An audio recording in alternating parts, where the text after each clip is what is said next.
আফসোসের বিষয়, দুনিয়ার কাজের জন্য আমরা শিডিউল তৈরি করি, কিন্তু যে আখিরাতে আজীবন থাকতে হবে সেই কাজের কোনো শিডিউল আমাদের কাছে নাই। কেন নাই বলি? এই যুবকগুলো দেখবেন ঘুমায় রাত 3টার সময় আর ওঠে সকাল 12টার সময়। What is the meaning of this type of life man? জীবনে কোনো মানে হতে পারে? মানে নেই। তো এখন দেখেন, নামাজের ক্ষেত্রে সমস্যা এইটা।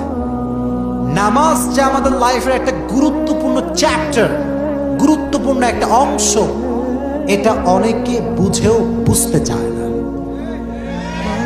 আর নামাজ ধরেও আবার কেন ছেড়ে দেয়, কারণটাকে বুঝতে হবে। কারণটা বুঝতে হবে। ইসলাম বলছে, মাহফিলে বসে, কিন্তু যুবক একাই 3-4টা প্রেম করে।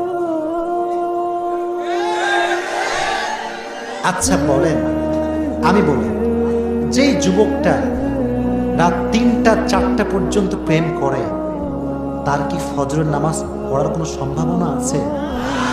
কেন নাই? শেষ যত আপনি রাতে ঘুমাবেন, আপনার ঘুমটা তত বেশি কাঁচা হবে। আর কাঁচা ঘুম হলে আপনি অ্যালার্ম বাসের বাড়ি মারেন, ঘুম ভাঙবে না।